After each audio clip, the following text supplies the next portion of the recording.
Hello and welcome. I want to start by saying thank you, truly, on behalf of our whole team at Afro Mosaic Health Guide.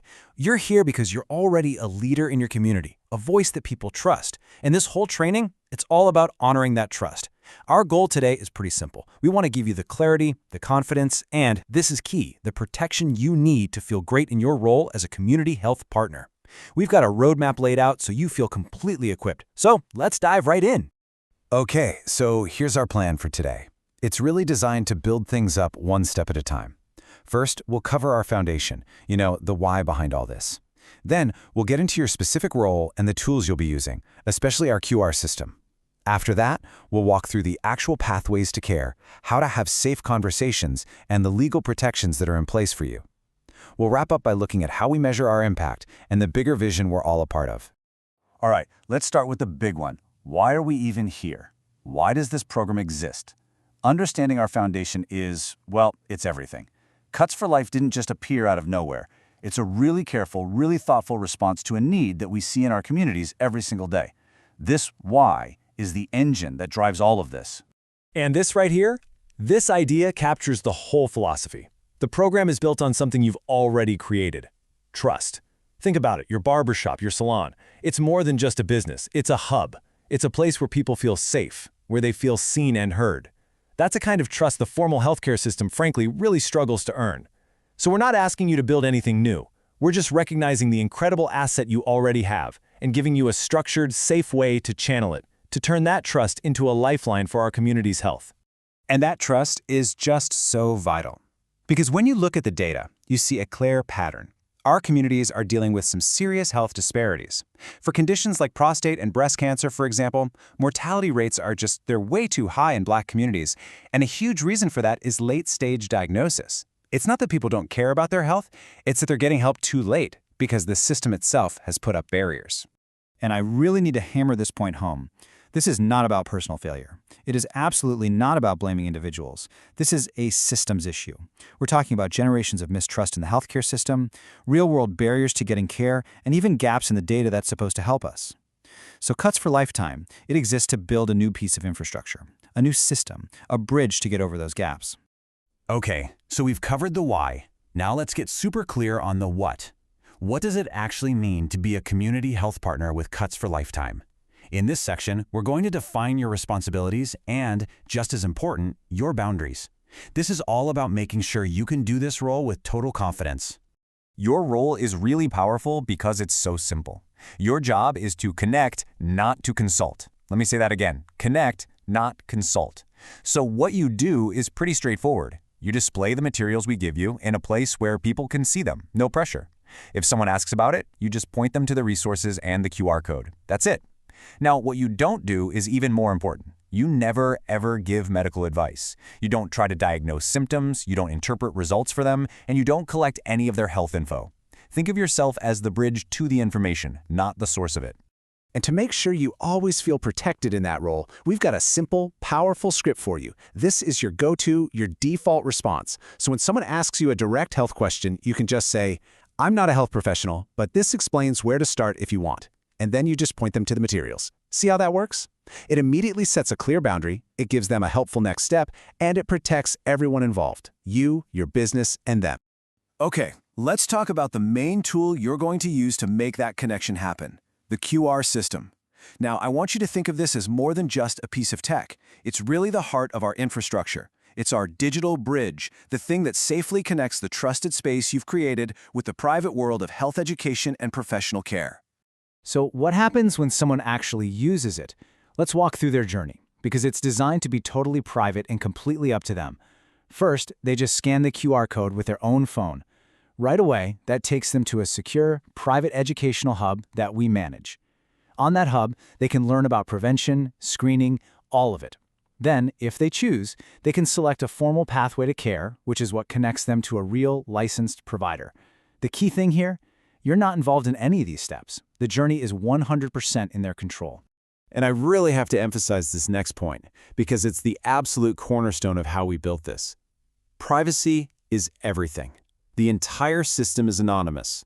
We don't track people with cookies, we don't ask for their name, their number, nothing. We will never, ever collect their personal health information. This was so intentional. It's all about rebuilding that trust that other systems may have broken, and making sure everyone feels completely safe to just explore. So once someone scans that code and crosses that digital bridge, where do they end up? Well, that brings us to the next really important piece, the formal pathways to care.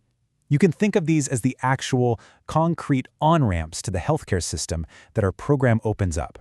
And we made sure there isn't just one door. There are a bunch of different options. Right from the hub, they can do things like book an appointment with a primary care doctor or find the schedule for a community screening clinic nearby. If they need something fast, they can connect to telehealth for a virtual chat. Or if they feel like they need a little more hand-holding, there's a simple form to request a health navigator to guide them. And, so importantly, we also have an emergency protocol with clear, simple language about when to get help right away. Okay, we talked about the why, we've talked about your specific role, and we've talked about the tools. So now, let's get into the how. How do you actually handle these conversations when they pop up in the shop? This next part is all about giving you a simple framework for safe, respectful, and protected communication. Think of these as your simple rules of the road. First, that protective script we talked about, that's your anchor. Always go back to it. Second, if someone asks you a direct health question, hey, what do you think this is? You have to redirect them. Don't even try to guess. Your job is just to point them to the resources where a professional can help. Third, your tone. It's everything. Just be calm, supportive, non-judgmental. The goal is just to make talking about health feel normal. And last, this one is non-negotiable. Make absolutely zero medical claims about any products or services you offer. None.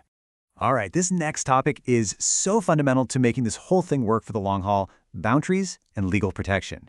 We need you to feel 100% confident and secure in this role. And that security doesn't come from luck, it comes from the structure we've carefully built. This isn't about being scared, it's about being empowered because you know exactly where the lines are. I want you to think of the program structure as your personal shield. Seriously, every single piece is designed to protect you. All the materials have disclaimers that make it clear this is for education, which limits liability. Our whole privacy-first design means there's zero risk of a data breach ever being tied to your business. And those scripts we gave you, they're like guide rails to keep you safely in the non-medical lane. Sticking to this structure, that compliance, is what keeps you safe, your business safe, and at the end of the day, our whole community safe. Okay, so you might be thinking, if you don't collect any personal info, how on earth do you know if this is working? And that is a fantastic question. The answer gets right to the heart of our whole approach. We measure our impact by looking at anonymous engagement data. It lets us see the big picture, the overall trend, without ever knowing who is who. So here's what that looks like in practice. We're looking at a few key things, all anonymous. First, we count the number of QR scans. That just tells us if people are engaging. Second, we can see which resources on the hub are getting the most attention. That tells us what health topics are on people's minds. And third, we track the clicks that lead to the formal care pathways. That's the big one. It shows us that the bridge we're building is actually being used. And why do we track this stuff? Well, it all feeds back into our ultimate goal. We're using this anonymous data to build and improve a permanent piece of health infrastructure for our community. One that is smart, that people trust, and that is proven to get the right information to people sooner. Because at the end of the day, that earlier detection is what saves lives. All right. As we start to wrap up, I want us to just zoom out for a second, beyond the day-to-day details. Your role here, it's so much bigger than just putting up a poster. You are stepping into the role of a community architect. You're helping to build a legacy that will last. I really want this next idea to sink in. This is not a campaign. Campaigns are temporary. They pop up, and then they disappear. That is not what this is. We're building community health infrastructure. Permanent. It's like building a bridge. It's meant to be there, solid and reliable, for people to use for generations to come. When you boil it all down, this work is about 4 things. It's about protection, giving our community the shield of knowledge within safe boundaries. It's about prevention, moving away from waiting for a crisis and towards being proactive. It's about legacy, creating something that will outlive all of us. And maybe most of all, it's about dignity, making sure every single person can get this information in a way that feels respectful, private, and empowering. So I'll leave you with this one final thought. Our mantra, Cuts for Lifetime, is not awareness. It is infrastructure. It is protection. It is a pathway. And you are the guardians of that pathway. Thank you so much for your leadership, for your trust, and for the incredible, life-saving work you're about to do.